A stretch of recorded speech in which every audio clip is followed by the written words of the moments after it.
ओम शांति। 31 जुलाई 2025 के बाबा के मधुर महावाक्य।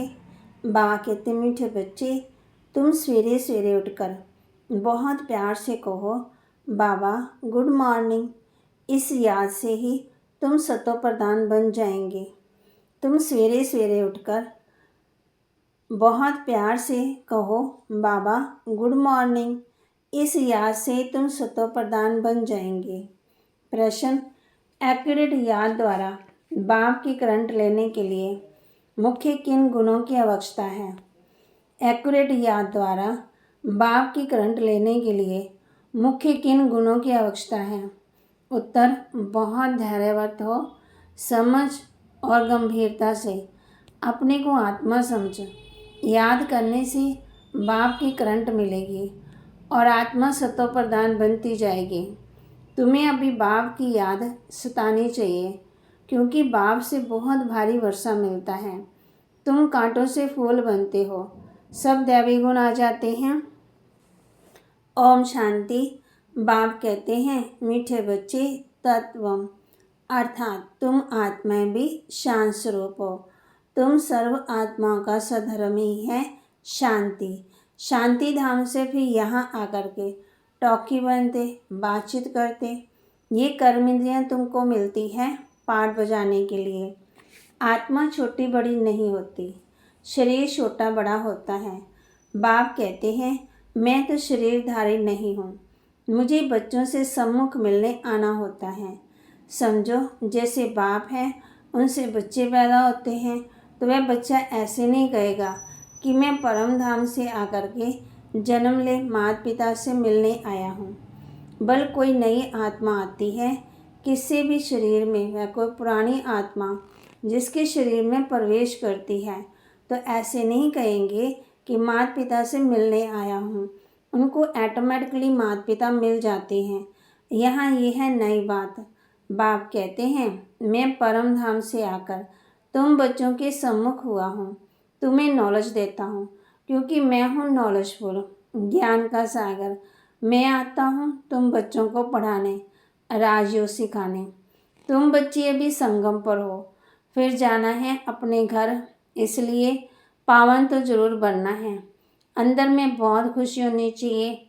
ओहो बेहद का बाप कहते हैं मीठे मीठे बच्चों, मुझे याद करो तो तुम सतो प्रधान विश्व का मालिक बनेंगे। बाप बच्चों को कितना प्यार करते हैं। ऐसे नहीं कि सिर्फ टीचर के रूप में पढ़ाकर घर चले जाते हैं। ये तो बाप भी है, टीचर भी है, तुमको पढ़ाते हैं, याद की यात्रा भी सिखलाते हैं। तो विश्व का मालिक बनाने वाले, पति से पावन बनाने वाले बाप के साथ बहुत लव होना चाहिए। सवेरे सवेरे उठकर पहले शिव बाबा से गुड मॉर्निंग करना चाहिए। बच्चों को अपने दिल से पूछना है कि हम सवेरे उठकर कितना बेहद के बाप को याद करते हैं। सवेरे उठकर बाबा से गुड मॉर्निंग करें, ज्ञान के चिंतन में रहें तो खुशी का पारा चढ़े। मुख्य है ही याद, इससे भविष्य के लिए बहुत भारी कमाई होती है। कल्प कल्पांतर ये कमाई काम आएगी। तुम्हें बड़ा धैर्यवर्त बन गंभीरता और समझ से याद करना है। मोटे हिसाब से तो बल कह देते हैं कि हम बाबा को बहुत याद करते हैं, परंतु एक्यूरेट याद करने में मेहनत है। जो बाप को ज़्यादा याद करते उनको करंट भी ज़्यादा मिलती, क्योंकि याद से याद मिलती। योग और ज्ञान दो चीज़ें हैं। योग की बहुत भारी सब्जेक्ट है। योग से ही आत्मा सतो प्रधान बनती है। याद बिना सतो प्रधान होना असंभव है। अच्छी रीति प्यार से बाप को याद करेंगे तो ऑटोमेटिकली करंट मिलेगी, हेल्दी बन जाएंगे। करंट से आयु भी बढ़ती है। बच्चे याद करते हैं तो बाबा भी सर्च लाइट देती हैं। मीठे बच्चों को ये पक्का याद रखना है। शिव बाबा शिव बाबा पतित पावन भी है, सदगति दाता भी है। सदगति माना स्वर्ग की राजाई देते हैं। बाबा कितना मीठा है, कितना प्यार से बच्चों को बैठ समझाते हैं। बाप दादा द्वारा हमको पढ़ाते हैं। बाप बच्चों को कितना प्यार करते हैं, कोई तकलीफ़ नहीं देते, सिर्फ कहते हैं मुझे याद करो और चक्कर को याद करो। बाप की याद से दिल एकदम ठर जाने चाहिए। एक बाप की ही याद सतानी चाहिए, क्योंकि बाप से वर्षा कितना भारी मिलता है। अपने को देखना चाहिए हमारा बाप के साथ कितना लव है, कहाँ तक हमारे में दैवी गुण है। क्योंकि तुम बच्चे अब कांटों से फूल बन रहे हो। जितना जितना योग में रहेंगे उतना कांटों से फूल सतो प्रधान बनते जाएंगे। जो बहुत कांटों को फूल बनाते हैं उन्हें ही सच्चा खुशबूदार फूल कहेंगे। वे कभी किसी को कांटा नहीं लगाएंगे। क्रोध भी बड़ा कांटा है, बहुतों को दुख देते।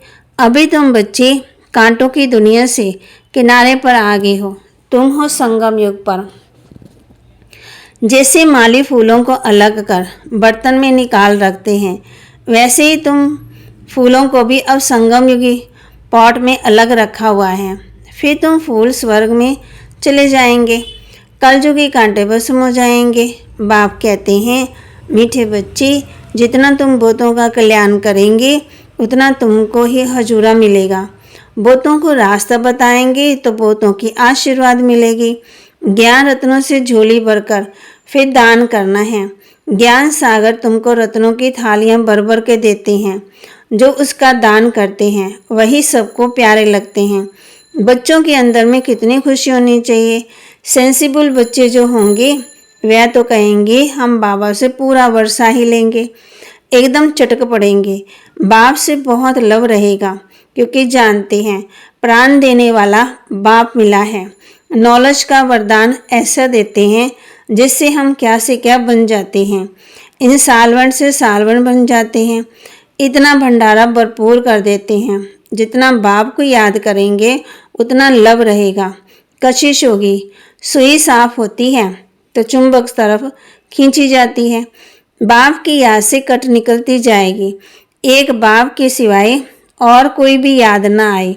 बाप समझाते हैं, मीठे बच्चे, गफलत मत करो, सुदर्शन चक्रधारी बनो, लाइट हाउस बनो। सुदर्शन चक्रधारी बनने की प्रैक्टिस अच्छी हो जाएगी तो फिर तुम जैसे ज्ञान का सागर हो जाएंगे। जैसे स्टूडेंट पढ़कर टीचर बन जाते हैं ना, तुम्हारा धंधा ही ये है, सबको सुदर्शन चक्रधारी बनाओ, तब ही चक्रवर्ती राजा रानी बनेंगे। बाप कहते हैं, बच्चे तुम्हारे बिगड़ हमको भी जैसे बेआरामी होती है। जब समय होता है तो बेआरामी हो जाती, बस अभी हम जाऊं। बच्चे बहुत पुकारते हैं, बहुत दुखी हैं, तरस पड़ता है, इसलिए मैं आता हूँ तुम बच्चों को अब दुखों से छुड़ाने। अभी तुम बच्चों को घर चलना है, फिर वहाँ से तुम आपे ही आ जाएंगे सुखधाम में। वहाँ मैं तुम्हारा साथी नहीं बनूंगा। अपनी अवस्था अनुसार तुम्हारी आत्मा, तो वहाँ कहते तुम्हारी आत्मा चली जाएगी। अच्छा, मीठे मीठे सिकिलते बच्चों प्रति माता पिता बाप दादा का याद प्यार और गुड मॉर्निंग। रूहानी बाप की रूहानी बच्चों को नमस्ते। रूहानी बच्चों की रूहानी बाप दादा को दिलवा चांद सिकवा प्रेम से नमस्ते। धारणा के लिए मुख्य सार बाप की करंट ऑटोमेटिकली लेने के लिए बहुत प्यार से बाप को याद करना है। ये याद हेल्दी बनाएगी। करंट लेने से आयु बढ़ेगी। याद से बाप की सर्च लाइट मिलेगी। जितना बाबा को याद करेंगे, याद से ही बाप की सर्च लाइट मिलेगी। गफलत छोड़ सुदर्शन चक्रधारी लाइट हाउस बनना है। इसमें ही ज्ञान सागर बन चक्रवर्ती राजा रानी बन जाएंगी। गफलत छोड़ सुदर्शन चक्रधारी लाइट हाउस बनना है, इससे ही ज्ञान सागर चक्रवर्ती राजा रानी बन जाएंगे। वरदान, सबको खुशखबरी सुनाने वाले, खुशी के खजाने से भरपूर भंडार भव। सबको खुशखबरी सुनाने वाले, खुशी के खजाने से भरपूर भंडार भव। सदा अपने इस स्वरूप को सामने रखो कि हम खुशी के खजाने से भरपूर भंडार हैं। जो भी अनगिनत और अविनाशी खजाने मिले हैं, उन खजानों को स्मृति में लाओ। खजानों को स्मृति में लाने से खुशी होगी, और जहाँ खुशी है वहाँ सदा काल के लिए दुख दूर हो जाते हैं। खजानों की स्मृति से आत्मा समर्थ बन जाती है, व्यर्थ समाप्त हो जाता है। भरपूर आत्मा कभी हलचल में नहीं आती, वह स्वयं भी खुश रहती और दूसरों को भी खुशखबरी सुनाती। स्लोगन: योग्य बनना है तो कर्म और योग का बैलेंस रखो।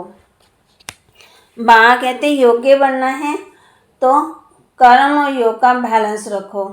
अव्यक्त इशारे: सेवा में मुख द्वारा संदेश देने में समय भी लगाते हो, संपत्ति भी लगाते हो, हलचल में भी आते हो, थकते भी हो, लेकिन श्रेष्ठ संकल्प की सेवा में ये सब बच जाएगा। तो इस संकल्प शक्ति को बढ़ाओ, दृढ़ता संपन्न संकल्प करो तो प्रत्यक्षता भी जल्दी होगी। ड्रामा में कुछ गुहे रहस्य संदेश। पहला, इस विराट फिल्म ड्रामा में हर एक मनुष्य आत्मा में अपनी अपनी पोजीशन अनुसार सारे जीवन का ज्ञान अथवा एक्ट पहले ही मर्ज रूप में रहती है। जीव आत्मा में सारे जीवन की पहचान मर्ज होने के कारण समय पर इमर्ज होती है। हर एक में अपने अपने संपूर्णता की अवस्था अनुसार जानकारी अथवा एक्ट जो मर्ज है वही समय पर इमर्ज होती, जिससे तुम हर एक जानी जाननहार बन जाते हो। दूसरा, इस विराट फिल्म की सेकंड की एक्ट होने के कारण तुम ऐसा समझा सकते हो, ऐसा समझ में आएगा जैसे कि अभी यहाँ आई हूँ। हर सेकंड की एक्ट अलग होती है, करके कलब आगे वाली घड़ी रिपीट होती है, परंतु जिस समय प्रैक्टिकल लाइफ में चलते हो उस समय नई महसूस होती है। इसी समझ में आगे बढ़ते चलो। ऐसे कोई कह नहीं सकता कि मैंने तो ज्ञान प्राप्त कर लिया, अब मैं जाती हूँ। नहीं, जब तक विनाश हो तब तक सारी एक्ट और सारा ज्ञान नया है। तीसरा, इस विराट ड्रामा की जो भावी बनी हुई है वह निश्चित रूप में बनी हुई है। भावी को कोई टालता है या बनाता है, वो सब अपने ऊपर है। खुद का शत्रु और खुद का मित्र मैं ही हूँ। अभी तुम्हें बहुत रमणीक स्वीट बनना और बनाना है। चौथा, इस विराट फिल्म में ये सहन करना भी तुम्हारे लिए कलब पहले वाला एक मीठा सपना है, क्योंकि तुम्हें फिर भी कुछ होता नहीं है। जिन्होंने भी तुम्हें तंग किया वो भी कहेंगे मैंने इनको इतना तंग किया, दुखी किया, परंतु ये तो फिर भी डिवाइन यूनिटी, सुप्रीम यूनिटी, विजयी पांडव बनकर रहते हैं, वरना एक बल एक भरोसे में रहते हैं। इस बनी हुई भावी को कोई भी टाल नहीं सकता है।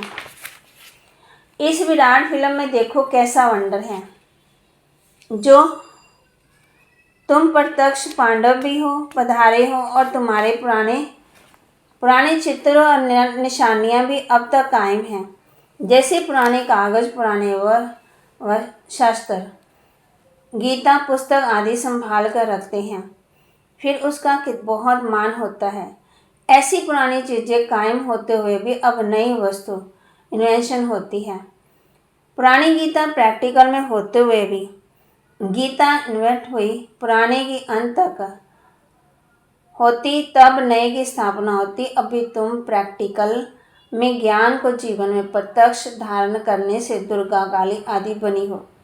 फिर पुराने स्थूल जड़ क्षेत्रों का विनाश होता और नए चैतन्य स्वरूप की स्थापना होती।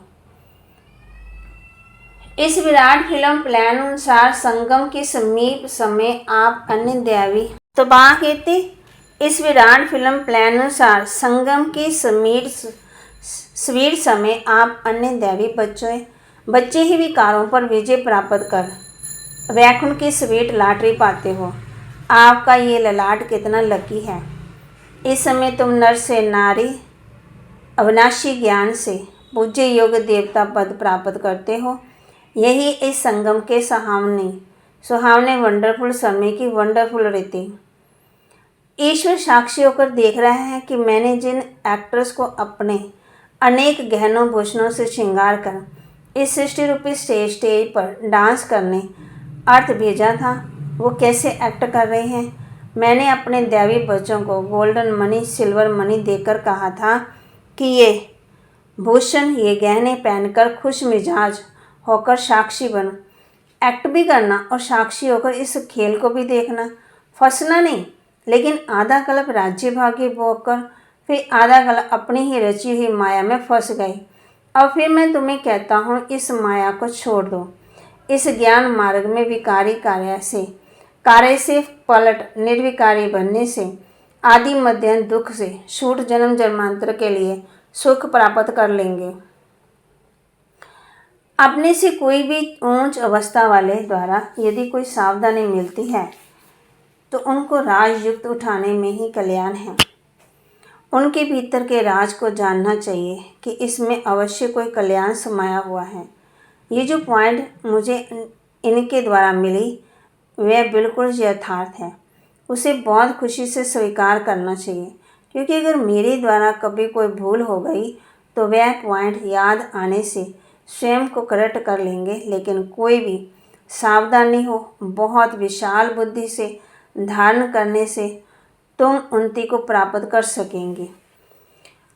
अभी तुम्हें नित्य अंतर्मुख होकर योग में रहना है, क्योंकि अंतर्मुख होने से स्वयं को देख सकेंगे। सिर्फ देखेंगे नहीं, परिवर्तन कर सकेंगे। यही है सर्वोत्तम अवस्था। जब पता है कि हर एक अपने स्टेज अनुसार पुरुषार्थी है, तो कोई भी पुरुषार्थ के लिए आर्गू नहीं चल सकती, क्योंकि वो अपने स्टेज अनुसार पुरुषार्थी है। उनकी स्टेज को देख उनसे गुण उठाओ। अगर गुण नहीं उठा सकते तो उसे छोड़ दो। तुम सदा अपने सर्वोत्तम लक्ष्य को सामने देकर अपने को ही देखो। तुम हर एक व्यक्तिगत पुरुषार्थी हो। तुम अपनी तरफ नज़र रख आगे दौड़ते रहो। कोई भला क्या भी करता रहे, परंतु मैं अपने स्वरूप में स्थित रहूं। अन्य किसी को ना देखो। अपने बुद्धि योग बल से मैं उसकी अवस्था को जान लूं। अंतर्मुखता की अवस्था से ही तुम अनेक परीक्षाओं से पास हो सकते हो। अच्छा, ओम शांति। बाबा के महावाक्य को लाइक करें, शेयर करें, सब्सक्राइब करें और अपने जीवन में धारण भी करें। अंतर्मुख होकर योग में भी रहना है और खुद को देखना भी है, परिवर्तन भी करना है। बाबा कहते ये सबसे ऊंची अवस्था है। तब पता चलता है कि हमारी अवस्था कैसी है। ओम शांति। तो बाबा ने कहा है कि सबके गुण भी देखने हैं, गुण को धारण करना है। अगर गुण नहीं उठा सकते तो उसे छोड़ दो। ओम शांति।